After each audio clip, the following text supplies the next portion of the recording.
Hi, welcome to Actual Spinster. Today I have kind of like a large book haul, and I also thought I would show a couple things that I'm gonna unhaul at the end. I mean, in comparison it's a very small number, but yeah, this is like everything I got so far this year aside from the Discworld books they showed in an unboxing video, but we're not going to talk about those.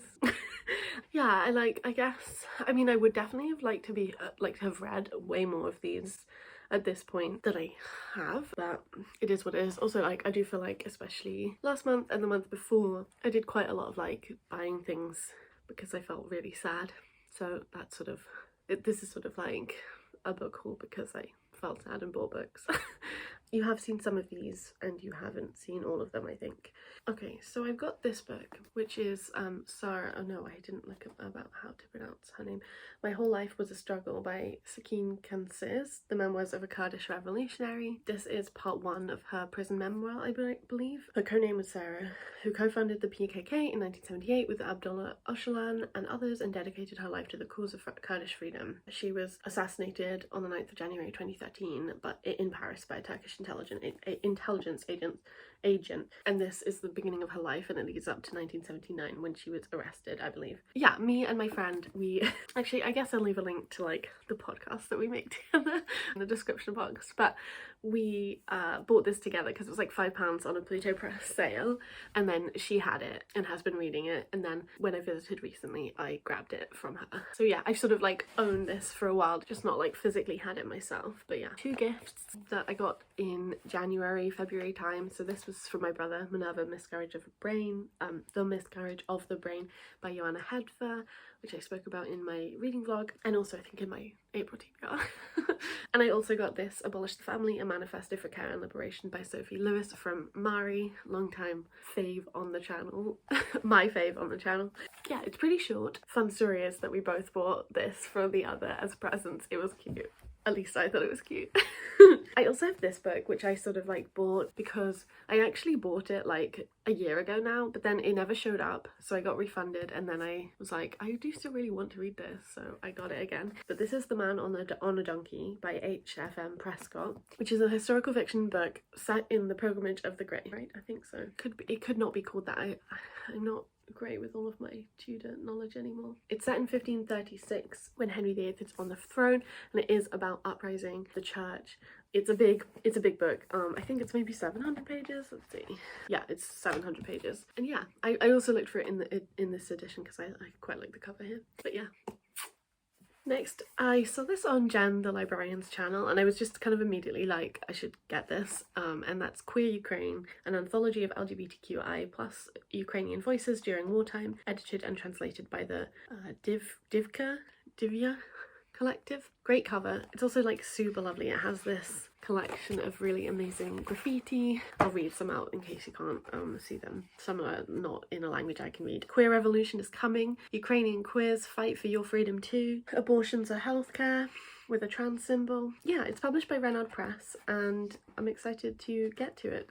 Like, with everything in this haul. I also have this, which is a new release of an older book, if that makes sense. So this is Siblings by Brigitte Reimann. It's translated from the German by Lucy Jones, and it is set during the time of the German Democratic Republic, and it's about an artist sister and her brother and their relationship over the course of like living in Berlin during living in East Germany. I don't really know what I said there, sorry, I got distracted.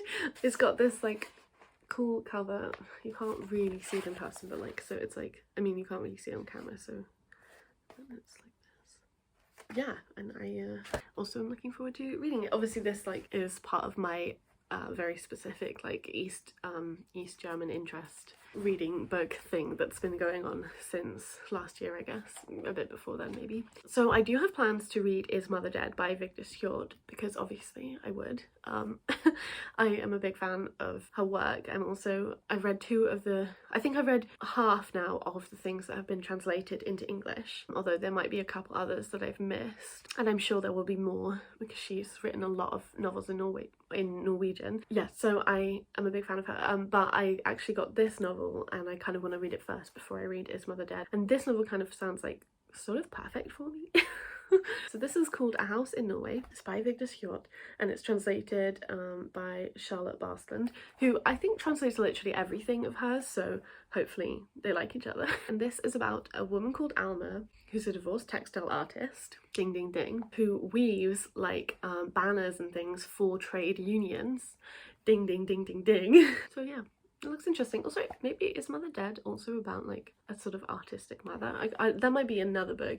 In fact, there is another book that I'm thinking of called like Bad Art Mother, which definitely is about that. But yeah, like it sounds great. It's translated by Norvik Press, which is the same press who has translated a couple of the Scandinavian classics. So like they translated and published Money by Victoria Benedictson. I also have a copy of Lucy by Amalie Skram, which is like a classic Norwegian writer that they published. So they're a good press if you're interested in Scandinavian lit. Okay, then we have a book that I picked up at a charity shop because I just couldn't walk away. This is Liza of Lambeth. Basically, it's like the cover. Also, I haven't read any Somerset Maugham before, but I kind of, you know, he's been on my like one day I will get to.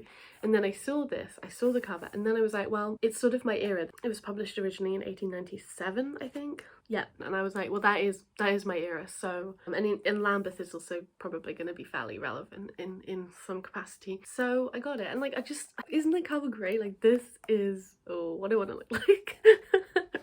So yeah, I think it's just like a classic tale of like a young woman getting seduced and like having a good life, but then losing it because of a man. I mean, it's pretty short, which is a win. It's so funny, like, I guess, you know, I've got like a bunch of short books, you know, these are all pretty short, and then it's like, bam, 700 pages. Then we have this book, which I have read, that's Square Haunting, 5 Women, Freedom and London Between the Wars by Francesca Wade, which I feel like I've talked about a lot, considering I didn't like love it or anything, but it is useful and interesting for me. And yeah, I wanted like a physical copy because there's pictures in it, and also because I think I'm gonna reread chunks of it. I did listen to the audiobook of it when I first read it, but there's quite a lot of things in it, like pictures and stuff. And yeah, I also sort of wanted to like check some of the references and things like that, so I just thought it would be useful. So this is like an autobiography of 5 women because of their interactions with like one particular square in London between the years of what, like 1915 into 1940. Okay, so these two books I bought together in part because one of them was discounted, and then the other one I just saw and I was like, that's so pretty and I am so sad, so I'm just gonna buy it. Also, this one was supposed to be more discounted, but I managed to knock off the sticker that said it was discounted more, so that was clever of me. But this is The Ministry of Unladylike Activity by Robin Stevens, who wrote the Murder Most Unladylike series, which I really enjoyed, which is like this murder mystery historical fiction kids series, and this is about like the siblings of the main characters in that. I'm not really that convinced.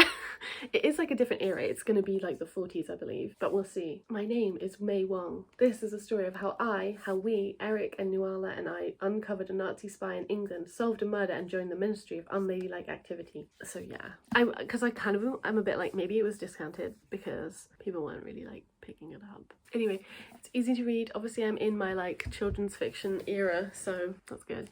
And then the other book that I picked up was this one, which I do just think is like absolutely gorgeous. This is A Day at Fallen Night, which is like a prequel by Samantha Shannon, who wrote Priory of the Orange Tree, also other stuff, but I haven't read any of her other stuff. I'm not that interested in it. I really enjoyed the Priory of the Orange Tree, even if, especially like the ending, I thought was like okay, but I just really ended up loving the characters and stuff. If I remember correctly, I did read it like 4 years ago now. It's not like a series in the sense that like you have to read them in order, or like you need to read one or the other or whatever.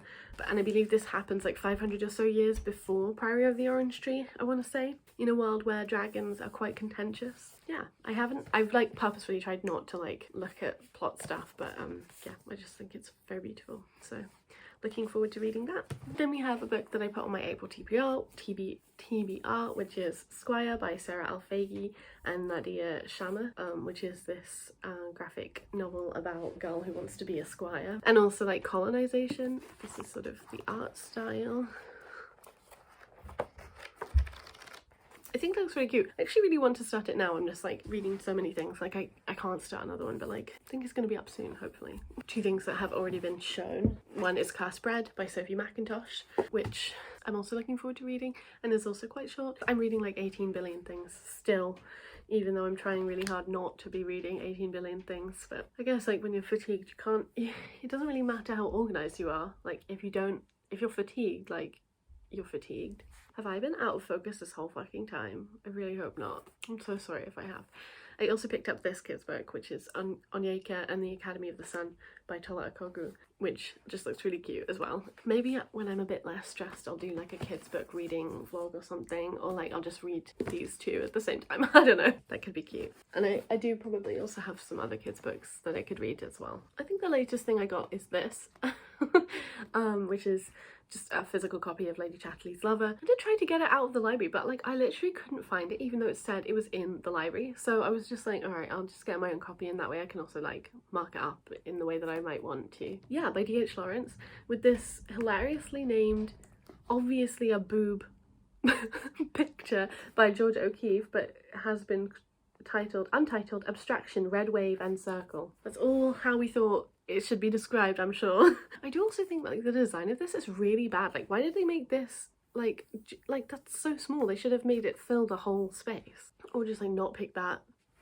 painting. It looks like I've started this, but I haven't. It's just that's where it actually begins. The rest is like an introduction, although the introduction is by Doris Lessing, so I definitely might read that once I've read the book. Yeah, I'm not really looking forward to this, but I do think it will be like interesting to read. Okay, so those are all the things that I've like hauled recently. I'm not feeling that good about it, but I'm gonna show you some of the books that I'm gonna like unhaul that I need to like reshuffle because you're resting on them. Okay, I'm gonna donate to Oxfam, the place where I picked up Liza of Lambeth actually. The Boneless Mercies by April Genevieve Chuchok, because I read it last month and like it was fine. It's like there's no need to keep it.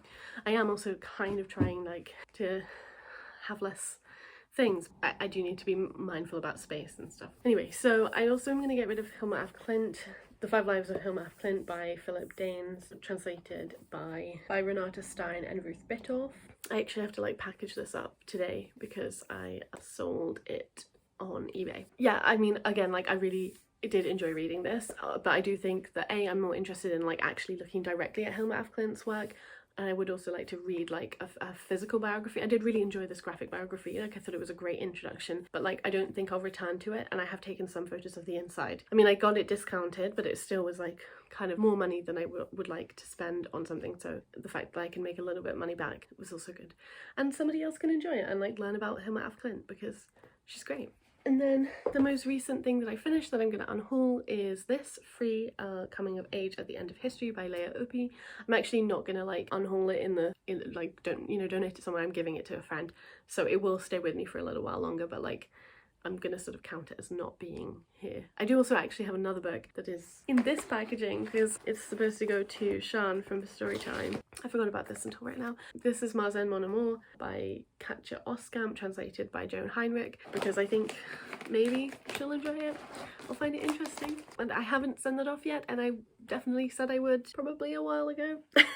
But yeah, so sorry, back to this one. This is like a non-fiction memoir about growing up in Albania around when the Soviet Union fell and socialist countries stopped being socialist states. Yeah, also I do think that probably when I finish reading this Kith and Kin, a critical role novel, which I'm like, oh, I kind of am halfway through now, I think I will also get rid of this because I don't think I'll be rereading it. Which isn't like always why I keep books. Obviously sometimes like you just want to keep a book, and like I definitely do, but you know, with these it's like I think somebody else can enjoy them. I don't think I'm going to be picking them up again, and it's silly for them to just stay here, especially when I have limited space and I keep getting books. It does kind of mean though that like I feel like sometimes it makes me feel more overwhelmed by the books I have because I'm getting rid of the ones that I have read, so it seems like the percentage of books that I have not read is very, very, very high, when like it's probably not. Like it skews it a little bit that I get rid of more books that I read than I keep, if that makes sense. I think that's everything for today. Yeah, let me know if you're interested in any of these books. Oh, I didn't mention this one, which I did read and mention in my March reading vlog. This is Home, a comics anthology on belonging in Ireland today, which has a comic by my friend in, which is why I originally picked it up. It was lovely. It's edited by Catherine Foyle.